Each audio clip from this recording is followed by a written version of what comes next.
A outra pergunta que você me fez foi sobre o agro. Do Marcos Alves aqui, ó. Desenvolvimento sustentável devia ser o norte, ao invés do Brasil do agro e dos agrotóxicos? Eu não tenho a menor dúvida. Eu dedico a minha vida a isso ultimamente, né? A estudar a questão ambiental, a me informar e a tentar traduzir essas questões ambientais, as mais urgentes e outras nem tanto, traduzir para o público de uma maneira geral. Eu acho que esse é um esforço que o jornalismo devia fazer. Eu, no meu modestíssimo espaço e alcance, procuro fazer isso, porque simplesmente a gente não tem outra saída. E também porque é uma mentira de que a proteção ambiental e as exigências de proteção ambiental atrapalham o progresso e o desenvolvimento do país. Essa mentira ela foi propagada, ela foi batida e rebatida lá nas comissões do Senado que aprovaram o projeto de licenciamento ambiental, o projeto da devastação, né? Eu acompanhei os debates, acompanhei a sessão do Senado que aprovou o PL, é que o projeto, a gente precisa desse projeto porque ele vai desburocratizar, simplificar o licenciamento ambiental. Isso é mentira. O que aquela gente quer? Que é tudo extremista de direita, né? Ou se não é extremista, é de direita. Eles querem, na verdade, desregular o Estado, esvaziar, perdão, eles querem esvaziar, privatizar, a capacidade de regulação que o Estado tem, né? Querem esvaziar a capacidade de fiscalização que o Estado tem. Essa é a turma do Estado mínimo, entendeu? É disso que se trata. Não é simplificar. Simplificar todo mundo quer, desburocratizar todo mundo quer. O que eles querem é desregular. Eles querem Estado mínimo e empresas fazendo autolicenciamento, né? Então, por isso que eu digo, a gente pode sim ter progresso, podemos e devemos ter progresso com respeito à proteção ambiental, né? Então, e nós não temos, quando eu disse que nós não temos outra saída, é porque a crise climática está aí batendo a porta, ela já chegou. Então, a gente só tem esse caminho. Isso não é extremismo verde, isso não é radicalismo de ecochato, não é nada disso, isso tudo já ficou para trás. Isso aí era lá atrás, quando você tem um filho que mora no exterior, né? Tenho. E a eleição do Trump amedrontou todos nós, né?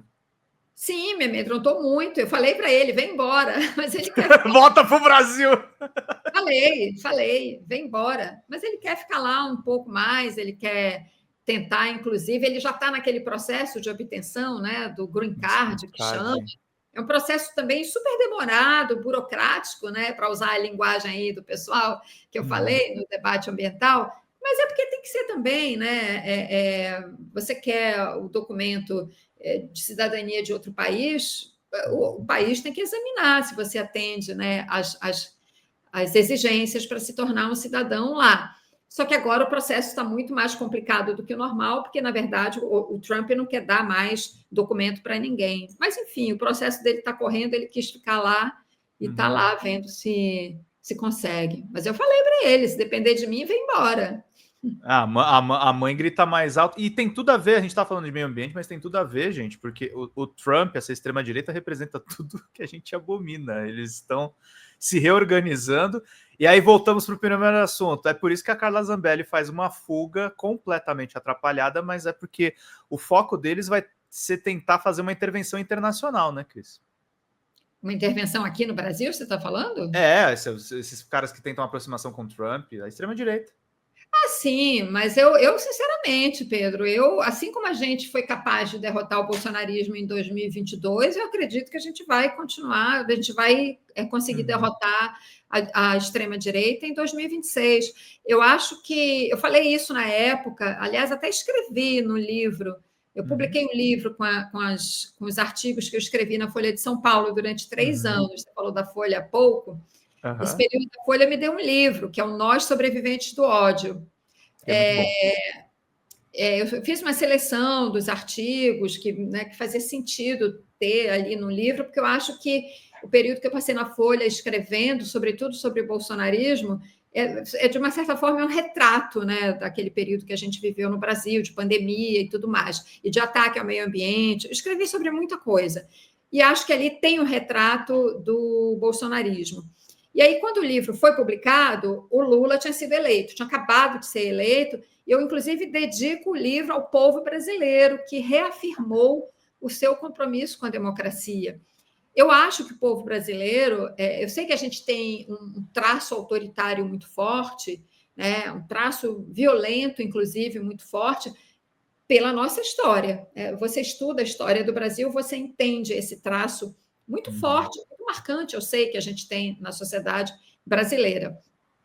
Mas eu também não tenho dúvida de que o Brasil contemporâneo, né, o Brasil que saiu da ditadura e que pactuou a Constituição de 1988, tem sim um compromisso com a democracia, e que esse compromisso, apesar de todas as adversidades e de tudo que aconteceu nesses anos aí de bolsonarismo, eu tenho certeza que esse compromisso vai prevalecer em 2026 e sempre, né? O Brasil tem, sim, eu acredito nisso firmemente, pelo que eu conheço do país, pelos meus 40 anos de jornalismo, viajando por esse país e escrevendo sobre esse país.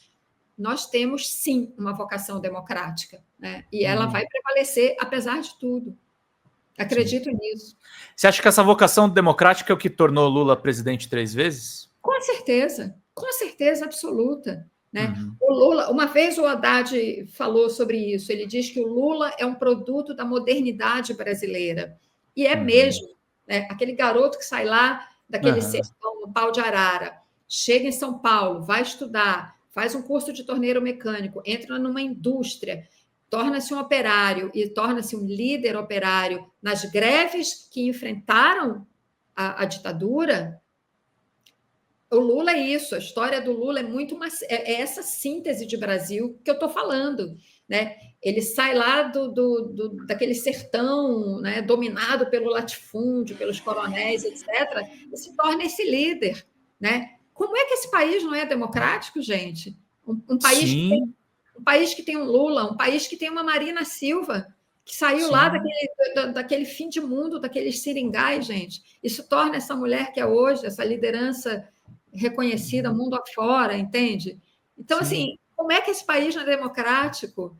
Sim. É por isso a gente está vendo a emancipação agora também de pessoas de movimentos de movimentos sociais urbanos, né? O caso do Boulos, tem a própria transformação do MST nesses últimos anos, o MST que tentaram exterminar, né? Eu acho que é porque a gente precisa sempre olhar, eu acho, em perspectiva, né, as coisas. Às vezes a gente se leva muito por aquela conjuntura específica daquele momento, mas olha só, a transformação que as cotas nas universidades, a transformação que isso trouxe para o Brasil é uma coisa extraordinária. É extraordinário, entendeu? É uma revolução o que aconteceu com as cotas no Brasil. Né? Essa juventude negra que entrou nas universidades, indígenas que entraram também. Mas é que a juventude negra, eu acho que ela alcançou uma visibilidade maior, né? Porque ela é maior nos urbanos, né? Onde tem as universidades. Né? Os indígenas entraram também, mas em menor número, e até porque muitos indígenas querem viver nas suas comunidades, não querem necessariamente vir para as universidades, mas muitos vieram também, e você tem hoje profissionais de origem indígena em todas as áreas também. Isso é uma coisa linda de se ver. Né? Você vê o Brasil, esse Brasil, né, emergindo, né, ocupando espaços que até bem pouco tempo não conseguia ocupar. Isso é uma revolução nesse país. E foi feita assim, né? Com leis, né? Sem precisar de revolução. Né? Isso mostra também, foi conseguido com a oposição de muita gente, é bem verdade. Né? E lembro isso, e é importante a gente lembrar, eu cobri o debate sobre as cotas, se as cotas eram ou não eram constitucionais no Supremo Tribunal Federal. Eu cobri quando ainda estava em Brasília, pela Globo, acompanhei os debates no Supremo. E lembrando aqui, quem foi que levou o questionamento da constitucionalidade das cotas para o Supremo? Foi o DEM. O DEM que virou depois, o DEM que era PFL, que era PDS, que era Arena, era o partido da ditadura. O DEM Uhum. levou esse questionamento para o Supremo, né? Ali era a direita, né? A direita de sempre, a direita que veio lá Virou União Brasil hoje. que virou Virou União. Isso, exatamente. Ou seja, é aquela direita de sempre, ligada ao latifúndio, né?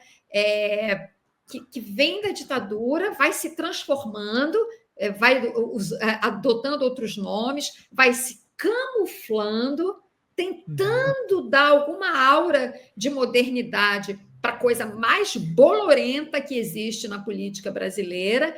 E é esse partido que questiona a constitucionalidade das cotas, que felizmente perdeu, né? E o Supremo diz que são constitucionais os programas de cotas que já existiam em algumas universidades, e a partir daí isso se espalha não só para as outras universidades, mas para o serviço público, para as empresas privadas, entende? Isso é uma revolução. E isso mostra... E que tinha lobby contrário da própria imprensa, né? O livro do Ali Camel não me deixa mentir. Sim, o quê? O livro?